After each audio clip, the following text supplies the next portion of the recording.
Hello my dear friends, అందరికీ good morning. అందరూ బాగున్నారా? అందరూ బాగుండాలని కోరుకుంటున్నాను. చూడండి ఫ్రెండ్స్, ఈ వీడియో మనకు తెలిసినటువంటి ఫ్రెండ్ ఈ వీడియో అయితే మనకు షేర్ చేశాడు. అన్న, ఇందులో వజ్రాలు ఏమైనా ఉన్నాయని చెప్పేసి అయితే నేను వారికైతే విషయం చెప్పాను.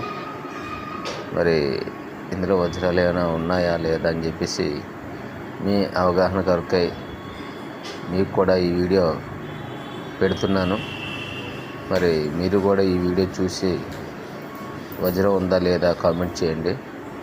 అలాగే నా ఛానల్ కూడా సబ్స్క్రైబ్ చేయండి, లైక్ చేసి షేర్ చేయండి ఫ్రెండ్స్. ఓకే ఫ్రెండ్స్, ఎందుకంటే మనం కూడా వజ్రాలు ఎలా ఉన్నాయి, ఎలా ఉంటాయి అని కనుక్కోవాల్సిన అవసరం ఎంతైనా ఉంది. ఎందుకంటే చాలామందికి పాపం వజ్రాలు ఎలా ఉన్నాయో తెలియట్లేదు కనుక మనం